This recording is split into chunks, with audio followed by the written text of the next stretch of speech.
Hi guys, Kieran Gibbons here. Just going to be doing a quick interview with Kieran Gethin about his upcoming show he's got this Thursday in Abergavenny. I'm just going to, hopefully Kieran can join the chat.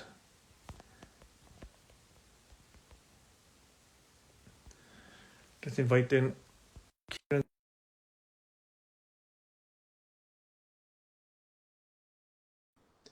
Yeah, so basically it's a boxing show. There's Kieran now. Hi, mate. Yeah, so I just explaining that you got a boxing show coming up this Thursday in Abergavenny. Oh, where's he gone?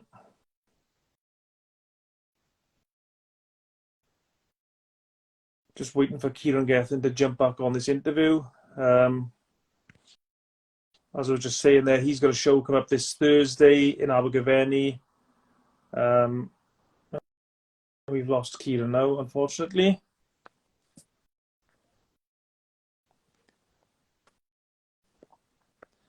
Hopefully get Kieran back in the chat.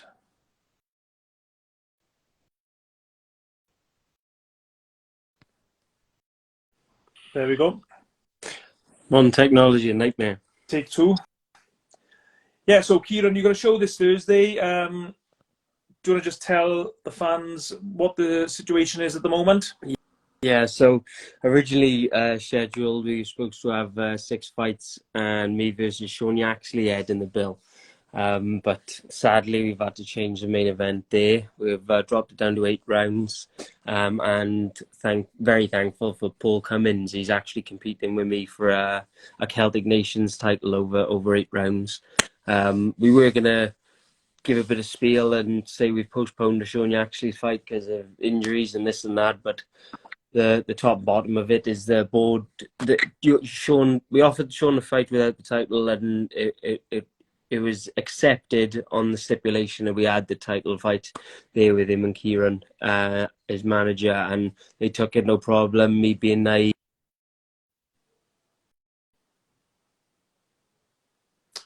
Seem to have technical issues with Kieran again, unfortunately. But as you could hear him saying there, that the fight with Sean Yaxley's off. That was a really good contest. Oh, Kieran's. Hopefully we can get Kieran again for third attempt, I think this is.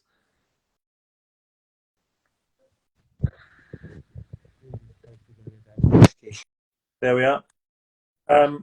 Yeah, so you were just saying that you, as far as you were aware, that the fight was on with Sean Yaxley and the deal had been made with Kieran Farrell, who's his manager, and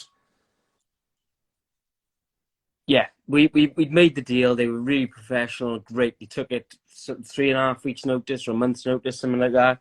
Took it like that.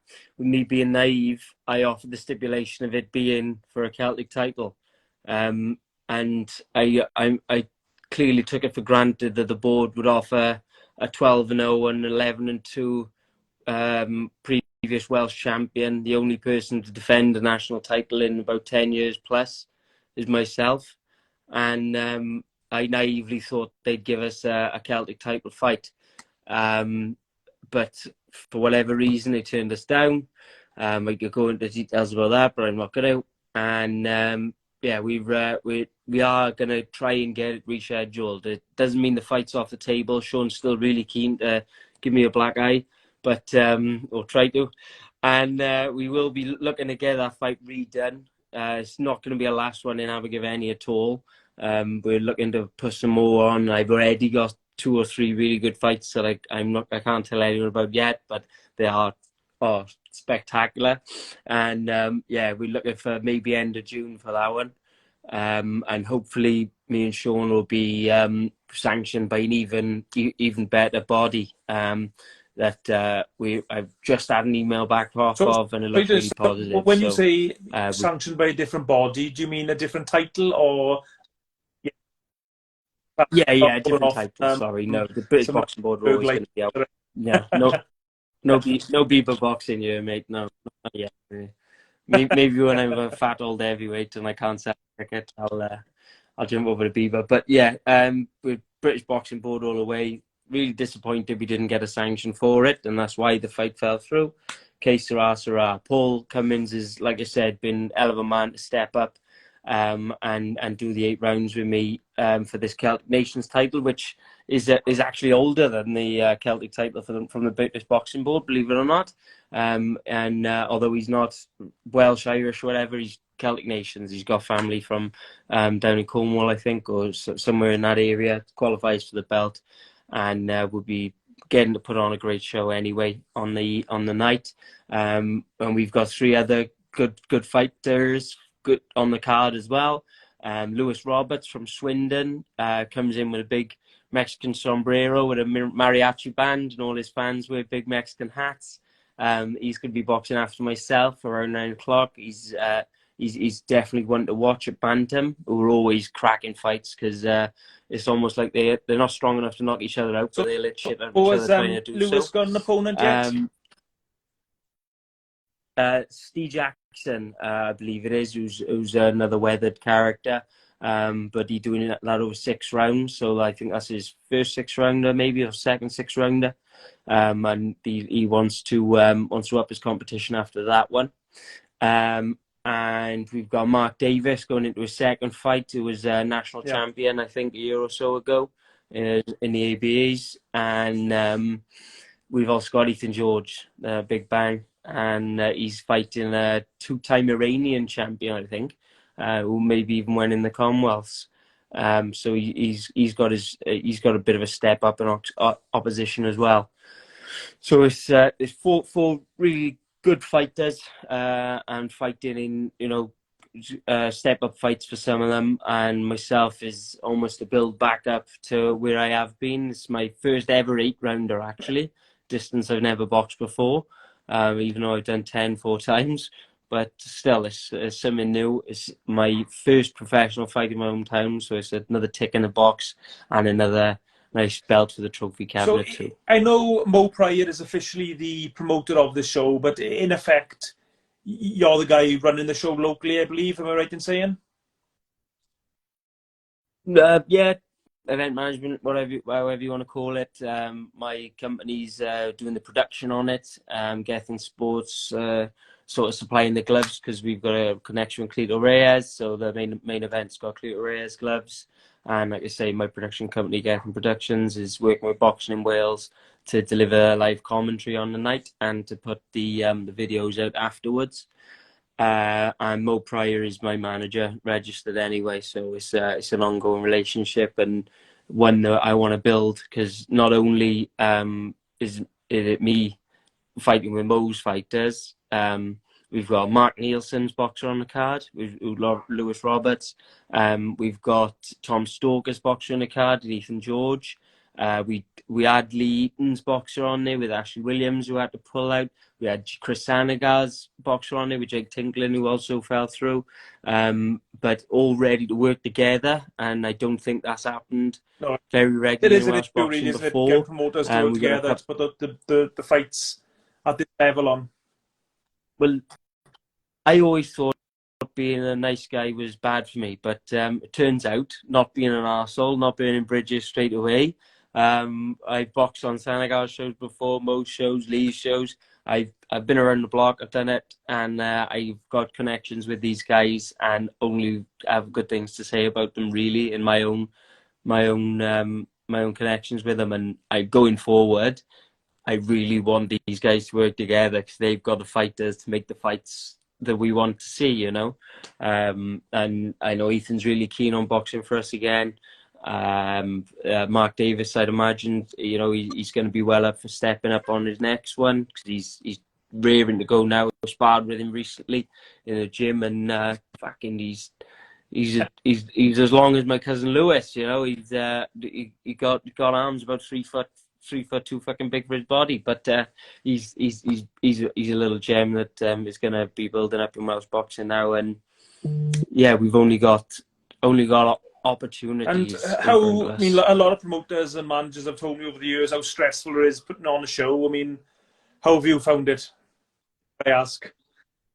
Oh, you know me, Key. I make everything look easy, don't I? But no, it has been a headache, mate. It has been a headache, a stress, um, scuttling around, trying to get approvals and sanctions and this and that. And you know, at the end of the day, we've got good prospects on a card with a title fight top the bill in a brand new venue in Wales. Well, I say brand new, is a venue that was used over 50 years ago for, you know, almost every bloody week. And we're going back to it and only So doing just to good let things. fans Only know the doing good things. timetable, I mean, what time is the first bell? So the doors are going to open about 6 o'clock. We'll have the music. We've got a stall there selling some artwork and merchandise and things like that. We've got a bar and the catering van at the back. First fight is looking to be about 7:30. And we've also got, you know, a couple of guest appearances, a couple of people we want to thank for the service to the sport. They're hopefully going to jump up in the ring.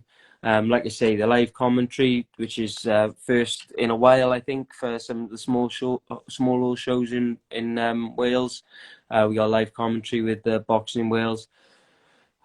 First fight at 7:30, and then we're going to work our way through the couple of 4-rounders, my 8-rounder, and then Lewis is going to do a 6-rounder at the end, and have a busload of people come down from Swindon as well as Llanelli and And Abergavenny. can It's people still going to get be a tickets nice on the mix. door?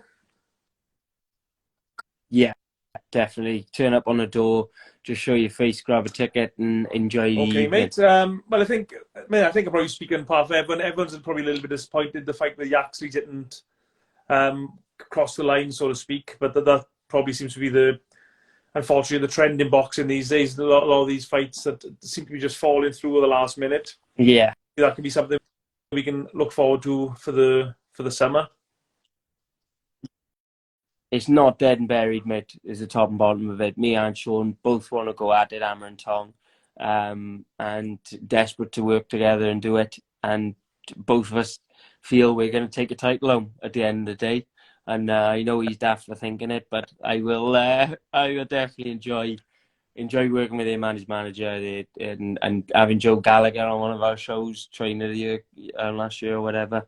Going to be fantastic from a promotional point of view, from a fighter's point of view, And I and think from a fan's point of for view too. Welsh domestic pro boxing, they're probably the type of fights that need to happen, I think. Because quite often, all these big Yeah, cards, 100%. there's no sort of main event as such. I know it's not as easy as just putting A and B together. But, I mean, I think these shows need those type of fights. Yeah, yeah, 100%. And like I say, I'm getting really excited because the next card, not just Billy bullshitting anyone. We have got 2 or 3 real bangers lined up. But I mean, England versus Wales, Wales on Wales, internationals. There is crackers lined up there. And another little caveat to what we're doing in the market all on Thursday. Anyone who buys a ticket, make sure you keep that ticket because you're going to get money off on the next show that we do towards the end of June in Okay. Abergavenny again. So there we have it. Thanks for joining me this afternoon, Kieran. I know you've been training this afternoon and you're very busy trying to put everything together and make sure everything's done properly. I think a lot of fans don't appreciate the stress of being a promoter and, of course, and a fighter as well. You're fighting on your own promotions. I think I've got a mental health problem. That's pretty much it. But yeah, boxing on Iguaid, man. This boxing is in my blood, and I can't leave Okay, it then, mate. alone. So hopefully I'll see you on Thursday evening, and hopefully everything goes nice and smoothly for you here on in. Yeah, thank you. Cheers, mate. Cheers, Kieran.